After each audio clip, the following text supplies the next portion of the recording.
Here we have the new 2026 Cadillac CT5. This one comes in the sport trim level, argent silver metallic paint, and then we have jet black leather interior. The powertrain consists of a 2-liter turbocharged 4-cylinder engine, and that's mated to a 10-speed automatic transmission. Love the slight refresh we've gotten since 25, but LED headlamps along with the LED daytime running lights, and just a really nice front fascia here. It's really grown on me. It kind of looked weird to me when it first came out, but again, it's grown on me. I love it. With the Sport, you get that nice mesh grille, which is a big plus on these cars. Over here to these wheels, these are actually 19-inch alloy. Passive keyless entry on the front. To the door panel here, we get a 15-speaker AKG sound system, power door lock controls, memory seat functions, one-touch up and down windows on all 4 doors, rear window lock, and our power mirror controls. We do get blind spot monitors, trunk release, bottle holder there, electronic parking brake. Love the pedals in the Sport. Hood release, power tilt telescoping steering wheel. And then here we have our power driver seat. Now this one includes 4-way power lumbar support and massage, so love how that's been added. But I want to give a huge thanks to Cadillac of Murfreesboro here in Murfreesboro, Tennessee, for allowing me to review this car today. I'll leave a link below in the description. But if you're looking to find the best price on one of these closer to home, click that second link down below. It takes just a minute to fill out your information. I'll make sure the local dealers are fighting to get you the best price on this or whatever new vehicle you might be interested in. But having the seat up front adjusted for someone of my size, being 6'3" with longer legs, pretty good leg room back here. You can see we can adjust them as we see fit, so that one's up a little bit further for even more leg room. But seat back pockets are on both sides, rear AC vents, a 12-volt and a USB-C port. And there's a view of the front. And this one has the optional sky view roof, so we have the fixed glass back here and the sunroof up front. And this middle seat folds down, bottle holders there. Grab handle, you can hang your white collar shirt there if you need to. And then LED lights throughout. Now for the child locks, side here, lock, unlock.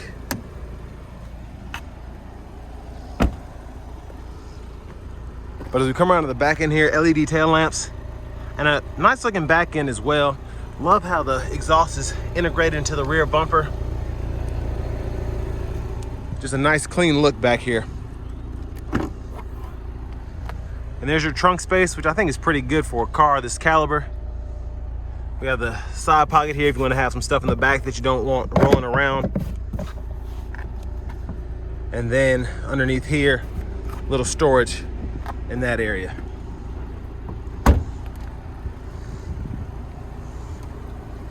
To the fuel filler. Now with this 2-liter turbo, premium's recommended but not required.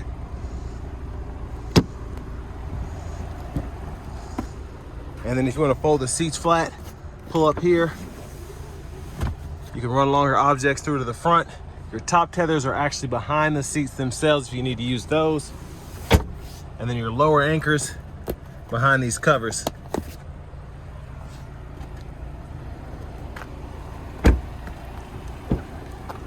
And then our front passenger seat, we also get the power with the 4-way power lumbar, the massage, and then that manual thigh support there. Lockable glove compartment.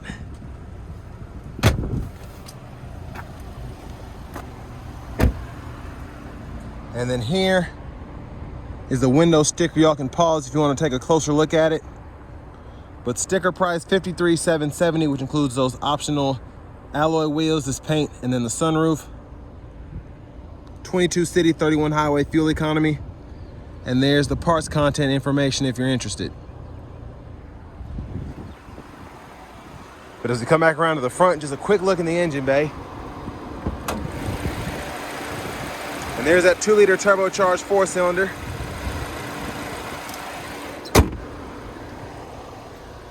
And then we're just gonna show off the blinkers.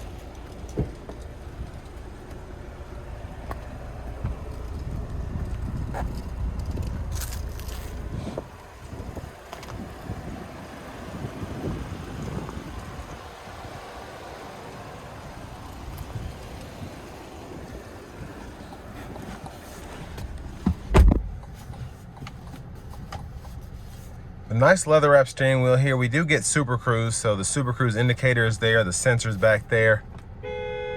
There's the horn. Over here to the screen, we do get the Google Assistant system, so we get Google Maps, AM, FM, XM radio, Bluetooth, Google News, and then we have the USB drive as well. Wireless charging pad. My phone's on there now. Wi-Fi hotspot. And then we do have our cameras, so back up, front, you get those curbside views as well. The back of the screen is very hot. And then our vehicle status, which is pretty neat. We can just click on the animation and pull up tire pressure monitors or air filter light, all of that, or go into the sub menus and we can see them all that way. But I bet that air is coming through there. I apologize for that. But it's very hot out. And then here, vehicle settings. Those include teen driver, rear seat reminder, buckle to drive, the Super Cruise lane change. And if you scroll down to the system settings, language can be changed here. Units of measurement can be changed there. Everything else pretty self-explanatory if you need it. Profiles, sound settings, date and time, etc. Now for the climate, we do get dual zone automatic, which is nice, and you can use the screen above, or you have buttons and knobs, well, buttons down below. And then you have 3-stage heated seats. But self-parking is there, parking sensor toggle, lane keeping system. Pull up that camera there by hitting this button. But there's the pad itself. Drive modes can be adjusted here, automatic brake hold, auto stop, traction control. Now for those drive modes, get out of here. You do have Tour, Sport, Snow and Ice, and then your My mode, which you can configure to your liking. And then for the shifter, push the button on the side, pull down for drive, tap for manual, push up for neutral, hit the button, pull all the way up for reverse, press P for park. And then this is for our radio, volume knob is here. Click that to turn the audio off, and then you have shortcuts for the nav, vehicle info, and then you can use this knob to go through the radio settings. So just depending on what you're trying to do there. Center console cubby space has a USB-C and a USB-A input. Now those you actually use to run through to the radio. If you want to use CarPlay or Android Auto, 12 volt. Now there's a look at the roof when the shade's back, and now we're gonna slide that back one touch. Goes all the way behind the cover, which is great. You can tilt it as well, but I always just like to show how far back the roof goes. There's a look at the back from up here. Garage door transmitter, sunroof controls. Here are the lights. And then you have your OnStar and whatnot there. Vanity mirror. Now, left side stock, blinkers, auto high beams. You can turn those on or off with that button. And then you have your auto low beams you can set on. Automatic wipers on the right side, one time off, auto low high. We can adjust that auto sensitivity there. Pull up here for the front fluid. Paddle shifters behind the steering wheel if you want to use those in manual mode. And then over here to the cruise. With that Super Cruise, we can turn the adaptive on or off. Hold this cancel button over here if you just want to turn on the standard cruise. And then the same thing to go back to adaptive. Set the speed, gap adjust for the adaptive cruise, and then your heated steering wheel toggles there. Mute, voice recognition, Super Cruise, and the lane centering. And then you can go through your track list, radio station presets here, volume down, volume up. Click this to go through the audio sources. You can pull those up and scroll through, Bluetooth. And then over here, we can change the layout depending on what you want to see on the gauge cluster. You can just push through those views there. So several different views that you can choose from. And then your trip meters over here on the side, you can go through that. Push button start. Finally, here's the key fob with remote start. But next we're gonna go ahead and take this 2026 Cadillac CT5 Sport out on the road for a test drive. So starting the test drive in the CT5 Sport, having it in the sport mode now gets up to speed really nicely, and I really like the exhaust sound too. But for the sport trim, Cadillac went in an interesting direction here, just equipping this with the Super Cruise, the massage seats, which I think was a good idea. It just makes this feel more premium, and you don't necessarily feel like you're getting the cheaper version of the CT5. You're just legit getting the sport version of this luxury sedan.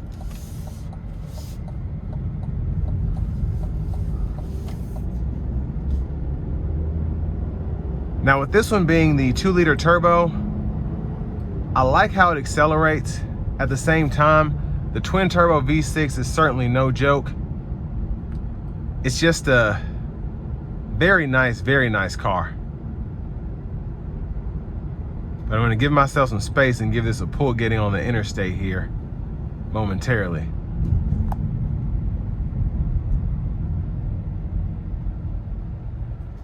Here we go.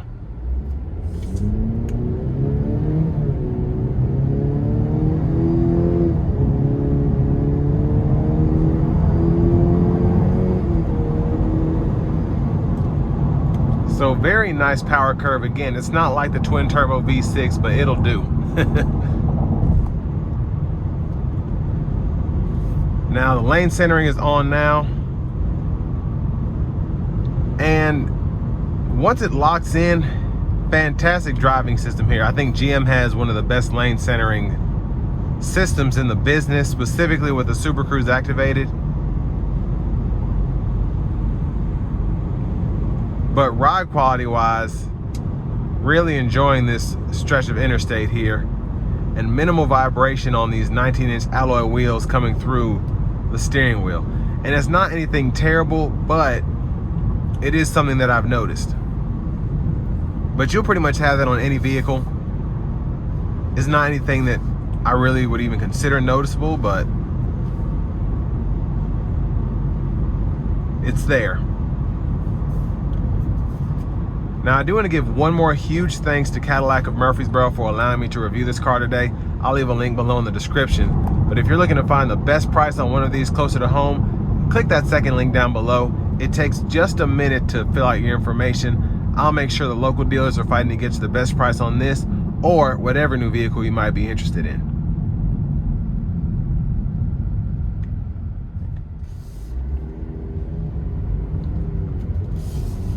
Now for the price point, I do think this is a really good option because you're only paying 54 grand, little less than you'd pay for a premium luxury, but you're getting a really good looking vehicle with all of the luxury amenities that you could want.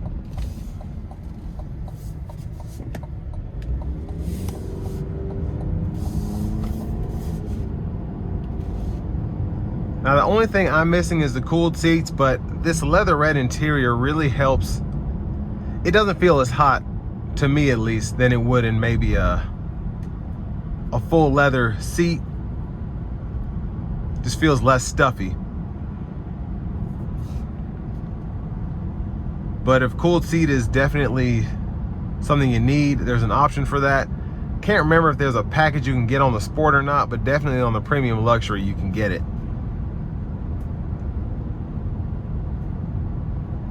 But these are just really solid cars, I think.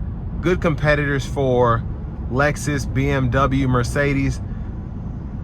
But then you still have that luxury feel of a Cadillac. But overall, I mean, I'm really glad. I don't know if GM had been listening to me, but I'm so glad that we have the lane centering now without having to have the Super Cruise enabled. That's a big plus, and it really helps kind of not differentiate this car in a bad way, because pretty much everyone else has this on their luxury four-door sedans. So I'm glad Cadillac finally caught up, because lane centering for me, specifically on the highway, is a game changer when I have to take longer trips to wherever I may be going. Just makes the drive more relaxing, less stressful. So again, on a $54,000 car, $54,000 Cadillac for that matter, I want to have lane centering technology. And again, thank you Cadillac for listening to me and putting this in this car. Because other than that, like design wise, interior wise, even the tech wise, I feel like Cadillac is top tier when it comes to the luxury sedan market. And again, the lane centering just helps improve that even more. So with all that being said, this will bring me to the end of my review of this 2026 Cadillac CT5 Sport.